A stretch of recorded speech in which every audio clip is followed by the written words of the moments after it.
Alright, kiddos. Let's go ahead and get started. Dr. Lob-EZ, AP European History, Chapter 18.2, Napoleon Bonaparte. Alright, we're going to talk about today, in this little section, we're going to talk about his rise to power, and we're also going to talk about Napoleon's accomplishments. We're going to stop before we get to any kind of land acquisition. Alright, we'll cover that in the next video. First thing we want to talk about is the end of the French Revolution. Alright, it's called the Thermidorian reaction.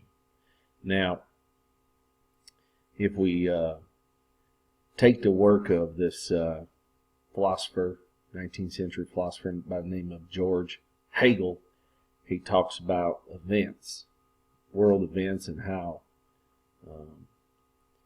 I guess there's 3 stages of all events, and he names them. He names them the thesis, the antithesis, and then the synthesis. And I think y'all heard me talk about like pendulum and how that pendulum swings back and forth. If you ever watch a clock do that, big grandfather clock's got that pendulum that swings back and forth. Well, anytime an event happens, there's backlash against it. People push for the opposite, and that's called the antithesis. And then after that pendulum swings back the second time, comes back to the middle, that's reached a new equilibrium. All right, and that's called the synthesis. All right, so what we want to look at is the Thermidorian reaction being backlash. This is the antithesis to the French Revolution. Why, you may ask? Well, I'm going to tell you. It's because those people who perpetrated the French Revolution, they was crazy. And they did a bunch of crazy things. They started killing people.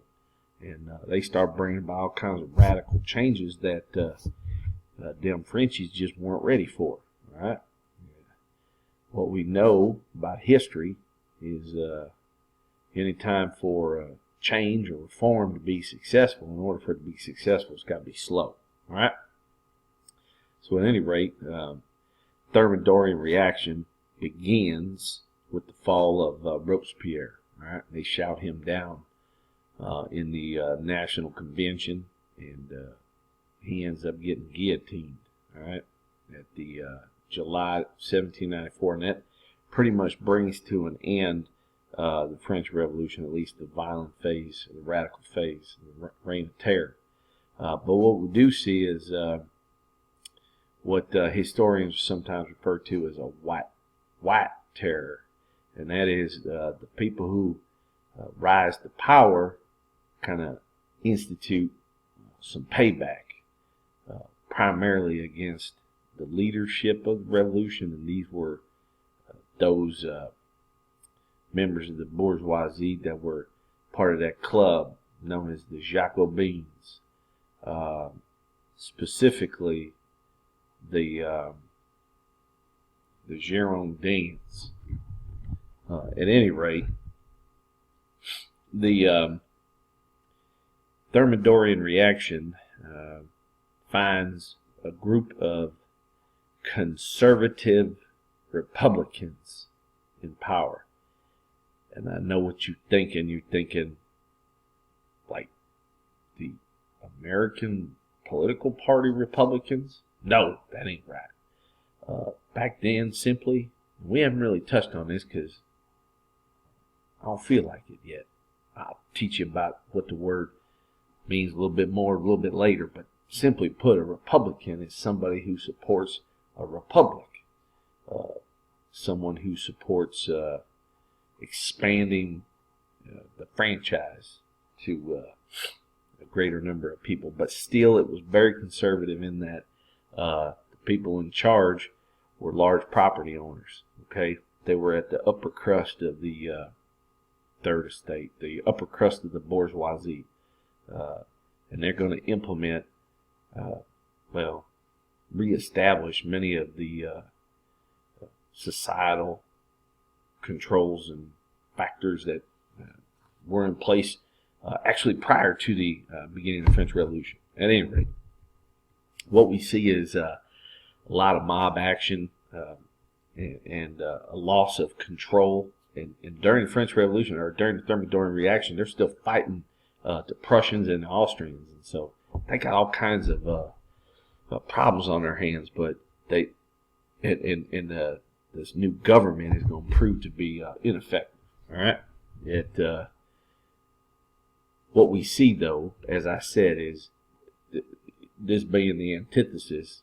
They want to undo a lot of the changes, the more radical changes that we see that took place with the French Revolution. All right, so what they're going to do is they're going to write themselves a new constitution. I think it's Francis III by this time, and what they're calling for is, the same type of government as they had before, a republic, but they're not going to have universal male suffrage. They're going to limit it to property owners. All right, and what they're going to do is they're going to create themselves a bicameral legislature. All right, and even though they extended voting rights to quite a few people, what you all must understand is this form of government is insulating itself, all right, against democracy. Yeah, that's right. Everybody thinks democracy is a good thing, but back then, and maybe even now, people's thinking democracy is code for, or is synonymous, meaning it rhymes with mob rule, right? Some people think that. They think democracy rhymes with mob rule. I don't know. There's a point to it, but we ain't going to get into that. But at any rate, I'm going to give you an example here. Right here where it talks about the Council of Elders. All right. Now, people didn't live very long during the 18th century, but they was waiting for men to be over 40 years of age before they could hold office. Now, that would be like what we would call the Senate in our system of government. But it says here they got to be husbands or widowers, right? Well, why? Why does it matter if they married or not? Who really gives a care? Well, I'm going to tell you why. It's because if you somebody who never had no children, never been married, you ain't got a lot of what they call skin in the game, right? You don't got a lot of investments, right? So for you may not be necessarily too concerned about restoring stability, all right, to a country. But if you've got children and a wife, well, you're going to want to provide a better, you want to leave the world a better place than you found it for your children's, all right, for your offspring. And so that's what that's all about right there, all right.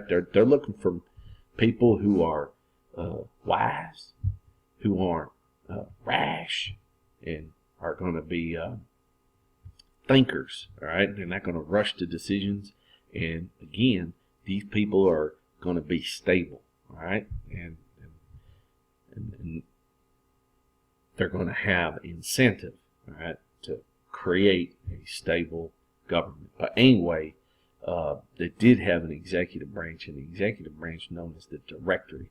Well, if you look at this here chart here, this kind of flow chart, you can see that the Directory didn't really have too much power. Very weak executive branch. Well, I wonder why. Well, you really should wonder why. I can wonder why, but you should wonder why. You should know why.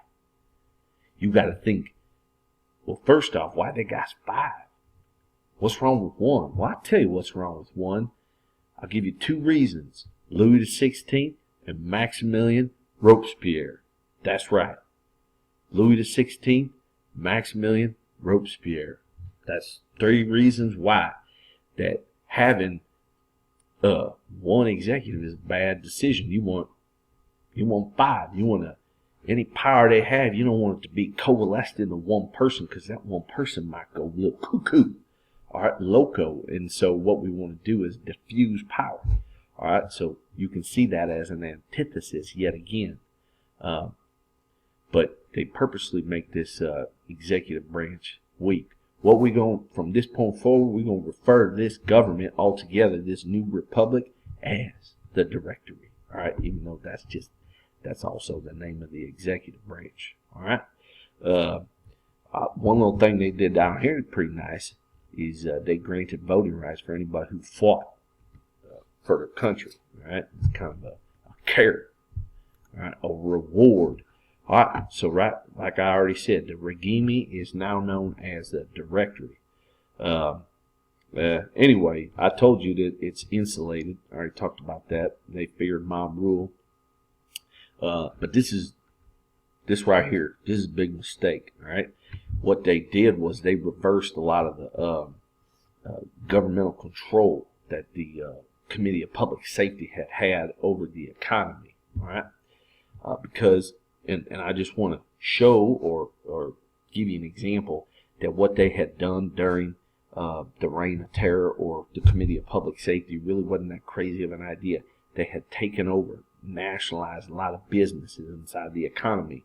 All right, and they set price control over what people could, sell goods for. All right, because they was trying to keep a lid on things because there were shortages all over the place, and they was providing, bread and food to the soldiers because they was most important because they was the ones doing all the fighting. So if you was a regular citizen, you would, if there were no price controls, you would find that there were food shortages, and the result would be very high prices. And what do we know? Most of the violent periods, when there was, like when the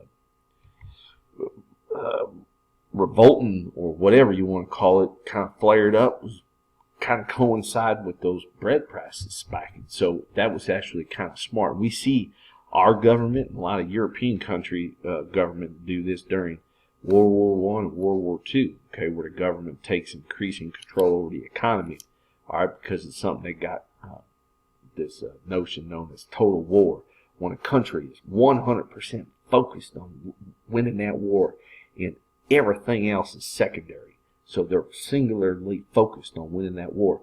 All right, and that's kind of exactly what they was doing with the Committee of Public Safety, because that's really what their number one job was to take care of the war efforts. All right, so anyway, what they did was the directories that got rid of all of that because they was physiocrats. All right, they embraced capitalism or laissez-faire economics, and so they pulled them price controls off, and next thing you know, price of bread went through the roof. All right, not a good start to a fledgling new government. All right, so this government is beginning to appear to be a little bit wobbly. All right, and not very popular, I might add. All right, so there's all kinds of people who hate this new government.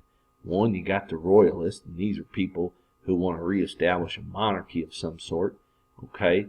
And that includes the emigres. Those are them nobles that have fled, outside of France because they didn't want to be killed.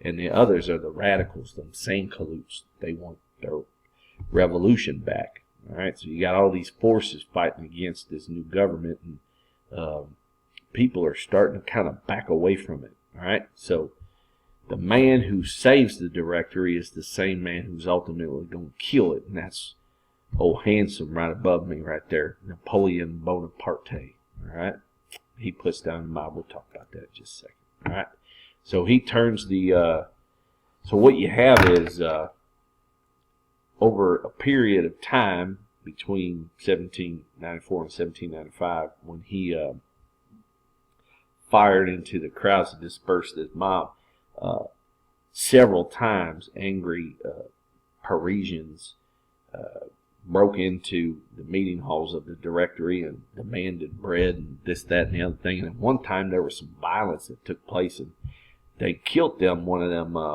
representatives. And you know what they did? Yeah, that's right. They cut them heads off and put them on pikes and paraded them all around like a bunch of savages. But anyway, eventually, a mob of royalists, they got weapons, and they basically he's going to stage an overthrow of the government. All right, and so Napoleon Bonaparte is tasked with dispersing. All right, and his background and his training is in artillery. All right, and so he orders, I don't know, about 30 or so cannons to be brought to him, and he positions them in such a way that he can do maximum damage. And they use this new type of artillery shell called grape shot. And what it does is it sprays just like a shotgun, but the pieces are like the size of a grape. So you can do quite a bit of damage to the human body with that. And so the way he kind of quipped or said, he mentioned after he had dispersed the crowd that the crowd had gotten a whiff of his grape shot. Okay, so what this does, this is his debut, all right, and it helps him gain notoriety, all right. He is seen as a protector and the savior of the Directory, all right. So the people themselves, the representatives within the Republic, are very thankful, and they repay him by promoting him, okay. And we're going to talk about that promotion, all right, and the importance of that, because it's speaking to something very important concept known as meritocracy, okay? Meritocracy, merit.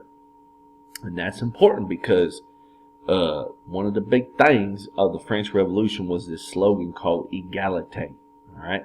And that means that's American for equality, all right? And so what they did was they destroyed the old regime, all right? And when they did that, they got rid of all that privilege. And so what this equality means is, well, we ain't going to give people jobs, or people aren't going to get positions because of who they daddy was, right? Their birthright. They're going to have to earn it, all right? And that is how old Handsome up there gets everything, and he benefits truly from the revolution and that concept of equality, all right? But what happens is he is able to get into a military school. He's from Corsica, a little Italian island, but the Frenchies have taken over this land, and his father was a low-ranking noble, and he was able to scrape together, I guess, enough favors or whatnot to get his son sent to an academy. Then after he got some good grades, he was able to go into a military school, all right? And he studied real hard, and he was smart, and he worked hard. And some of the people that he studied is kind of important, like Rousseau. Rousseau helped shape a lot when he comes into power. You won't see how Rousseau's thumbprint is on a lot of his domestic policies. And also Freddie the Great, all right? Freddie the Great was the man who called himself the first servant of the state. And he believed that in Prussia it was very important for people to honor the state and serve the state, and that's something that Napoleon, we're going to see, is quite evident in his reign. All right, Toulon, we ain't going to talk about that, but that's something that helps him get promoted. He's able to put down an uprising that the British had supported in a port city. But at any rate, let's see what else. Yeah, he has some success. The Directory sends him off because they see this guy is probably pretty capable, and he proves himself on the battlefield to be nothing less than a genius. All right, very successful. So his notoriety among the French people is being played up, okay, because they're looking for heroes. The Directory is. They looking to prove to the people that they can do something right, and so they can point to Napoleon, somebody that they helped create. You know what I'm saying? And so they're gonna use a lot of propaganda to kind of blow, to enlarge his reputation. And so the success that he had was, I'm quite certain, was exaggerated. But at any rate, this woman right here, Josephine de Beauharnais, was his wife, and she had kind of been around in more ways than one for a while, and she had a lot of connections to a lot of elites within Paris, right? And so she is going to help introduce him. All right. So I'm not really sure he really loved her at first, because this man, what you need to know about him is he's got tremendous ambition. All right. And so I think he sees in her a meal ticket, so to speak, that he's going to use her for her connection so he can climb the ladder. All right. But let's go back to that grape shot. All right. That's something I forgot. Something that we learn about him as a person. All right. We learn a lot about him as a person and his qualities. Okay.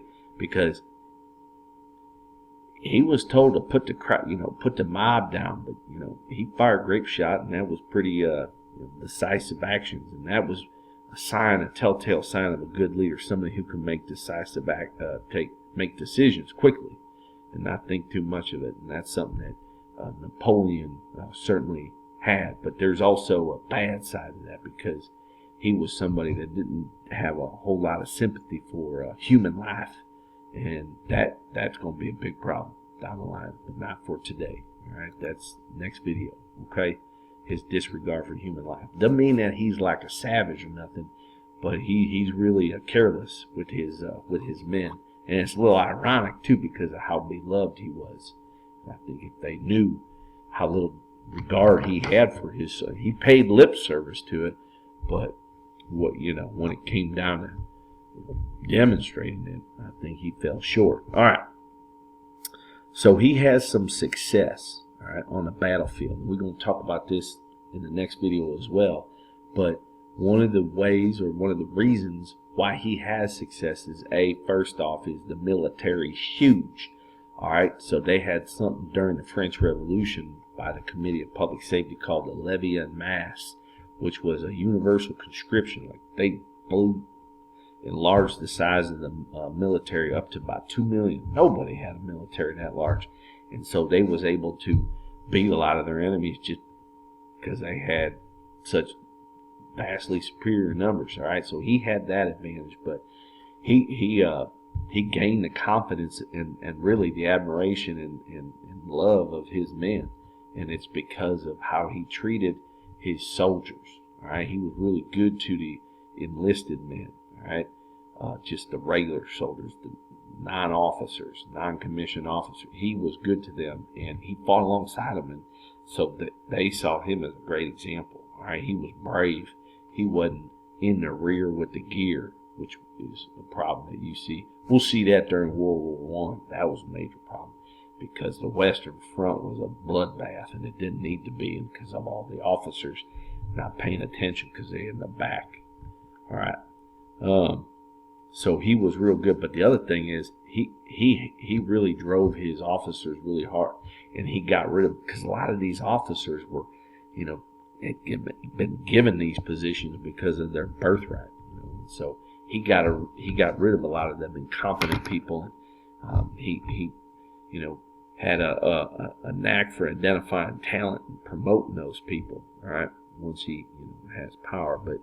We're not there yet, but okay, so he gets himself in a little bit of pickle. All right, he's trying to weaken the British. Right, now the French have had a long-standing conflict with the British. Right, they fought the War of Austrian Succession against them. They fought the 7 Years' War, and they even got involved in the American Revolution. And really, kind of, except for the American Revolution, the French came up empty, all right? And so they know that the British can best them, that they's better, especially on the water. And, he would like, because they's part of the the coalition of countries that's fighting against France, and he'd like to defeat them. And quite frankly, he'd like to invade, but he knows that in order to be able to do that, he would have to destroy their navy, all right? And that ain't happening anytime soon. So what he's going to try to do is weaken them, all right? He's going to invade Egypt, which was controlled by the Ottoman Empire, and kind of cut off, because at this point there is a canal called the Suez Canal. No, there ain't no Suez Canal. That's not until 1867. I guess, well, they got overland routes. That's got to be the answer. About 100 miles from the Mediterranean Sea to the Red Sea, so they probably have some kind of, caravans, if you will, going back and forth, connecting. So what they're trying to do is weaken by controlling, bottling up that area, they won't allow the British, who have a colony over in India, to get back and forth supplies and whatnot. So, excuse me saying that about the Suez Canal. That, like I said, that's not until 1867. We're not there yet. But anyway, this British admiral by the name of Horatio Nelson gives him a fit and forces actually Napoleon to flee. All right. What's interesting though is that while his men are down there in Egypt, they find some real fancy, famous stone called the Rosetta Stone, and this stone has ancient Egyptian hieroglyphs, and ancient Greek. All right, and so basically the same passage is written, and then I think the middle one is Egyptian, but it's not hieroglyphics. It's some other type of written language. But anyway, by finding that, archaeologists was finally able to break the hieroglyphs, and they can go, read the mummies, read all about the mummies and stuff like that, and learn all about that. I don't really care though. That doesn't interest me too much, but whatever. But the Rosetta Stone, well, what's funny about it, it was taken by the British, and it's still sitting in a museum in London. And them Egyptians are today, they pretty upset. They want that thing back. They says that's theirs, but the British ain't gonna give it to them. I don't think they will. And British are kind of ornery sometimes. They're stubborn. But anyway, Napoleon. All right, so when he comes home, 1799, everything is falling apart for the Directory. Everybody's kind of bailing, and writing on the wall suggests that it's ripe for overthrow. And a lot of people, because of his wife Josephine, are saying that they want Napoleon basically to help lead an overthrow, and that because he's got the sovereignty, he's got the backing of the army, he's the most famous general in all of France, so they think that he should lead it. And the guy that's kind of in his ear is the Abbe Sieyès. That was one of them nobles who joined with the Third Estate during the when they called the estates, the meeting of the Estates General back there in 1789. All right, but anyway, he's got a little quote that I think is important. He says the formula for success, that this is what this is what the Directory is lacking: confidence from below, all right, from the masses, but authority from above, like somebody who's strong. All right, so they want kind of an authoritarian leader, but they don't want a king. All right. And so what Napoleon agrees to is to stage a coup d'etat. All right, November 9, 1799. That marks the beginning of his reign. His reign, 1799. All right. So what he does is he kind of recreates what the old Roman Republic was back before Julius Caesar destroyed the Republic. What was that, like? I don't know, 55 BC, something like that. Gaius Miss Odell, she likes Julius Caesar. So anyway, but I think it's right around there, 50 BC. But so he's going to create this government based off of that, and it's going to be him and two other what are called councils. Right, and that'll be like the executive branch. But the other two guys, the Abbe Sieyès and this old geezer here, Roger Ducos, basically just they get schooled by Napoleon. He's too strong for him. All right, so he pretty much assumes that, and they write themselves a new constitution. All right, so I don't know. I think we're at like number 4, and to get the legitimacy, to get they got to put this before a vote. And you might think, well, you just a bunch of traitors. You should be hung up or guillotined. But no, Napoleon's leading the way. And he basically is a hero. And so for the common person on the street to see and read or hear about this overthrow, that most people, they probably think was justified. Like Napoleon probably had to do it to save, not just, before he was the savior of the Directory, and now he's the savior of France. So what they do is they don't think it's too risky, and they put it up to a vote, the new constitution, a plebiscite, a referendum. All right? So this is where things get a little tricky here, and I ain't going to spend too much talking about it, but if you thought the Directory had a very insulated form of government, that insulated the republic against democracy or mob rule, well, you ain't seen nothing yet. It's even more so. All right, it's much more insulated and convoluted. All right, so it's kind of a sham. It ain't really representative rule at all. I mean, Napoleon from the beginning is kind of like a dictator. All right. So we're going to talk about his domestic policies real quick, and these are real important because what he's able to do is what the Directory couldn't, and that is reestablish control and order. And after all these years of bloodshed, that's what people want more than anything else. Is they want stability. They don't want no crazy chaos. All right. So first thing he does is he invites the Catholic Church to come back into France, and he does something really smart. He gets the backing of the Catholic Church, so again that like strengthens his position, because he overthrew the government. So he's able to get the backing of the church, and also he's able to get the backing of the vast majority of the people, because most people in France at this time is Catholic, right? And so what he does is he makes peace, establishes the Catholic Church, and he goes to look at this quote here. He says that Catholicism will be recognized as the religion of the great majority of the French citizens. Now, it doesn't mean that it's the official religion, because he wants to practice religious tolerance, and he's a man that's not even religious, but he does it because he sees the value, all right? Not just from a popularity standpoint, but organized religion helps keep and maintain order, all right? And he's a political conservative, and so that's what he wants. All right, next thing he does is he consolidates the legal system. He does what no man in French history had been able to do. Many have tried, but none have succeeded. Even the great Sun King Louis XIV. All right, you may remember his quote or his phrase that he believed in, that there should be one king, one faith, one law. He achieved two of the three. Two or three ain't bad, but he doesn't do what Napoleon is able to.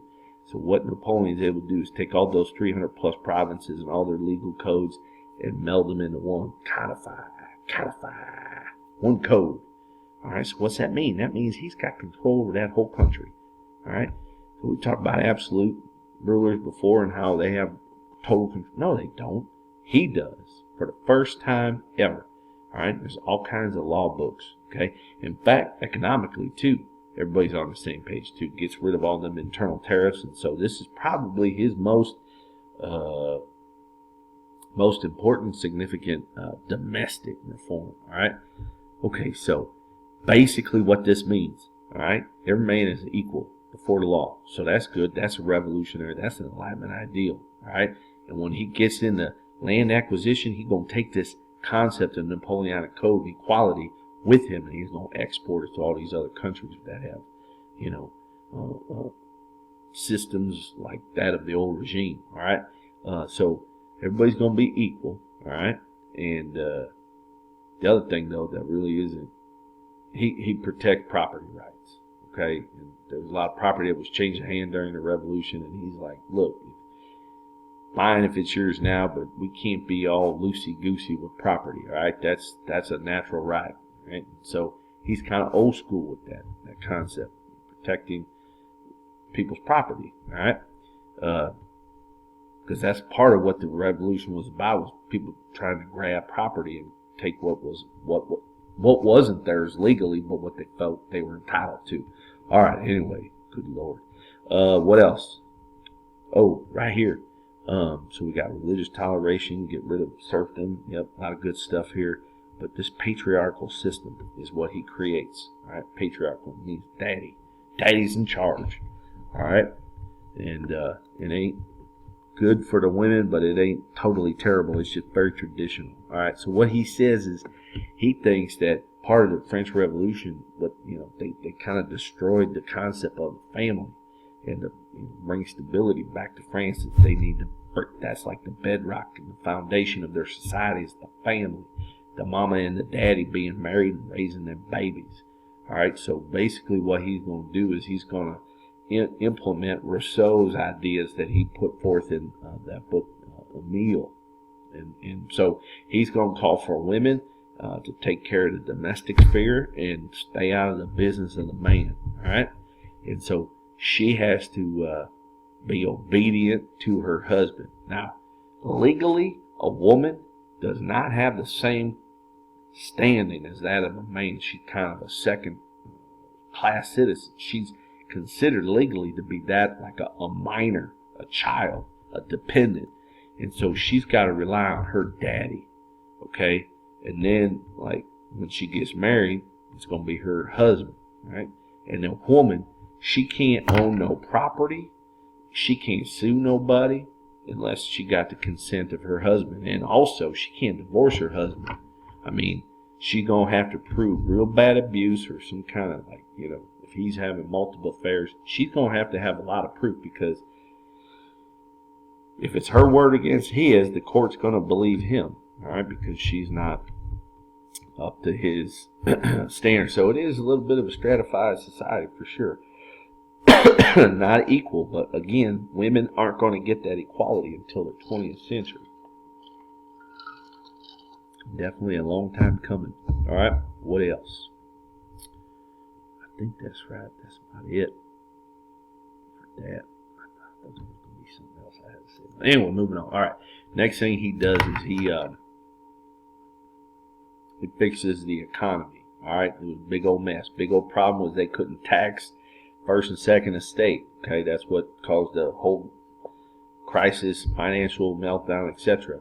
All right, so he fixes that, says everybody's going to pay taxes.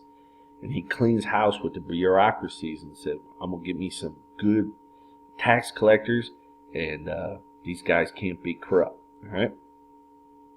So the other thing is that he's going to do is he's going to create a national bank. Now remember, France, if they had a national bank, they could print a bunch of money, and that would have alleviated their debt. Well, he does. So they got a currency. It's called the franc, and they got that's their money, the franc, and then they got a national bank, and then they got professional tax collectors. So he's able to balance the budget, and that restores economic order. I don't care what kind of good leader you are, if you don't have if you don't have good economics, it don't matter. All right? It's to quote, who was it? This guy by the name of James Carville. He was the campaign manager for Bill Clinton, all right, Slick Willie, in 1992, and he was able to help coordinate a pretty big upset of President George Herbert Walker Bush, the 41st president, who I might add was the sitting president when the Soviet Union collapsed, and so he oversaw the end of the Cold War. Really popular president. All right, one of the things that James Carville and Bill Clinton went around the country talking about, kept saying it's the economy, stupid. All right, because after the Cold War, there was unemployment problems in this country because all the defense spending kind of went away. They stopped spending money on defense spending. In fact, that's what happened to North County in St. Louis, because they used to have, well, it's Boeing now, but it used to be McDonnell Douglas, and just about every third person that lived in North County worked for McDonnell Douglas, and boy, they got hit hard, and they cut all these jobs, and then North County started experiencing some financial problems, and that's why everybody that used to live in North County now lives in St. Charles. Well, not everybody, but some people. I used to live in North County, but I didn't work for McDonnell Douglas, neither did my parents. But anyway, that's beside the point. What the heck am I talking about? It's the economy, stupid. Yeah. So, again, he was very clever to fix the economy. All right. So that makes him successful. All right. Let's see. 1, 2, Concordant, Napoleonic Code, and he fixed the economy. All right. Those are the 3 reforms. Now, what else he does is he creates a new nobility. All right. And some people say this is hypocritical. Sort of it is, but he grants these positions to people who are great servants of the state. Okay, so if they lifetime dedicated service to the state, he grants them a new form of nobility based on that. All right, so that ain't no big deal. And then he sets up these schools called lycées. All right, lycées, and these are secondary schools based on and what their job is to train down some new future bureaucrats. All right, and so making sure that the government runs efficiently, because historically governments, big bloated bureaucracies, are not known for being efficient. They're known for being corrupt, in fact. So anyway, that's a fact. That ain't an opinion. That's a fact. All right. So one of the things that he's going to have to do is he's going to have to control ideas. All right. Even though he's immensely popular, there are critics of his, and he kind of wields his power in a kind of a heavy-handed way, and so he upsets people, and they write things about him that are not complimentary. And so, for him, he believes that for this to be successful for the long term, he's going to have to control information. All right, so he really starts to tamp down people's freedoms of expression. All right, it's not very enlightened of him, but he does it because he wants to be successful. All right, he wants his reign to be successful, so he implements censorship, and he's got all kinds of secret police, and they if you get picked up, for saying something out against the government, they call that that's a law you break. It's called sedition. If you say something unfavorable about the government or an elected, or some official, there's laws called sedition. Well, we have the First Amendment, freedom of speech, but during times of war, we used to limit freedom of speech, and we had laws on the books, sedition laws, and he had the same, and so they might throw you in an insane asylum or something like that, and you never be heard from again. So all of this stuff here shows him to be kind of a tyrant. Right? These are not good examples of an enlightened despot. And then this is just more of the same. This is an example. This woman, Germaine de Stay, I don't know how to pronounce her last name. Stay. Who knows? But anyway, she gets kicked out of the country because she writes all kinds of provocative and critical things of his reign. And so, I mean, she's very popular. So at first, he's not sure what he wants to do with her. And so, but she's a clever woman, and she ain't gonna quit. She's determined, and so he finds that the only way that he's going to be able to deal with her and properly shut her up and kick her out of the country. Right? And that's what happens. Right? Okay, so we're about done here. Ain't that nice? All right. So here's the deal. Here's the last thing, and I think this is important. All right. So Napoleon, again, he's ambitious. All right. He wants to be. He ain't satisfied with being a consul, first consul. He wants to be more important than that. But he certainly don't want to be a monarch. He don't want to be no king. Why? Why doesn't he want to be a king? What does that suggest? If he's a king, what's that mean? That means what? Like, how did he get there? Where did his power come from? Who gave him his reign? Well, it came from his daddy. It was his birthright. So if he was a king, what he's basically saying, he don't want to be a king because kings ain't nothing special. They just lucky because they were born first, right? Because they practice primogeniture in Europe. So he wants to be he fancies himself Julius Caesar, right? He wants to be an emperor, right? So he's going to set up this coronation, and he ain't going to be crowned with a traditional monarch, what a monarch head crest or headpiece that they would wear. He wants laurel leaves, okay? And that is something that the Roman emperors used to wear. So he wants to be crowned with these laurel leaves, but tradition says in a Catholic nation, you invite the Pope. He's an honored guest, and one of his privileges is he gets to place the crown on the head of the new monarch. And this is a tradition that goes all the way back to the year 800 AD, where a man by the name of Charlemagne, he was the king of the Franks and the head of the Carolingian dynasty, had the king, invited the king crowned him on Christmas Day, the year 800 AD, and that tradition has lasted ever since. But Napoleon didn't like that idea. He thought, well, there was often times when kings were subordinate to the power of the power of the papacy, right? Remember that old papal bull, unum sanctum, right? That ain't him. He ain't the one.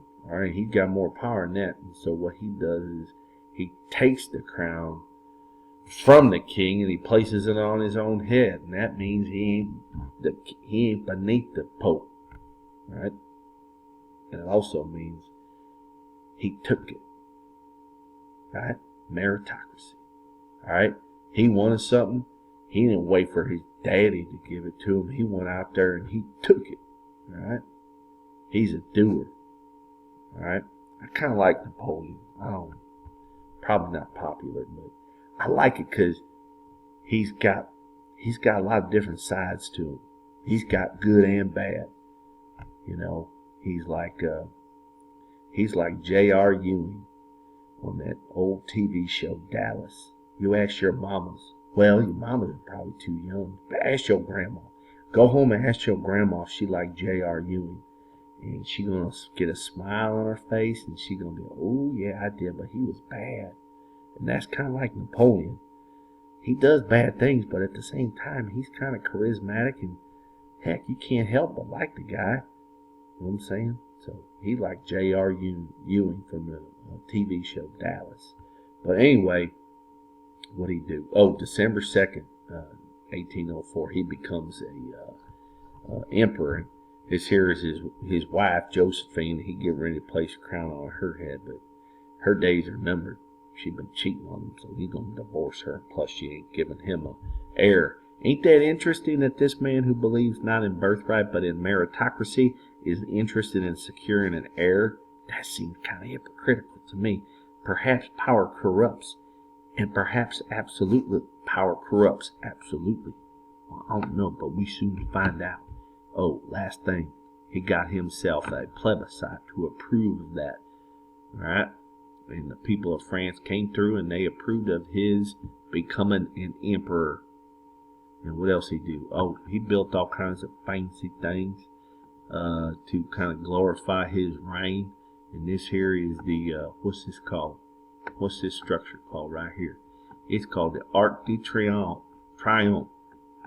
Arc de Triomphe, that's it. And that's this road here called Champs-Élysées. Alright, that's old Greek Elysian Fields. Alright, I think it's Roman. Elysian Fields, y'all look that up, but that was what they believed heaven was. It was like a place, you know, after you die, you go. It's called the Elysian Fields, but this is called the Champs-Élysées. So that's Élysée is Elysian, sort of, in French. At any rate, this is here in Paris, and look at all these. Gonna have a big old traffic jam. 12 streets converging on the Arc de Triomphe. And he had that built. So that's pretty nice. Alright? So, we're gonna stop. Y'all have a good night. And don't forget to check out the next video, and it's gonna be the second half of his reign, and it's basically war and more war and victories, and then he's gonna start to lose, and then he's gonna get exiled. But he's like the Energizer Bunny. He just keeps on going and going, and comes back and escapes exile, and then they go ahead and he said, well anyway, they get rid of him finally. But that's in the next video. Watch that in the next installment, y'all. Y'all take care now. Remember, J.R. Ewing, Dallas. That's Napoleon. That's who that is.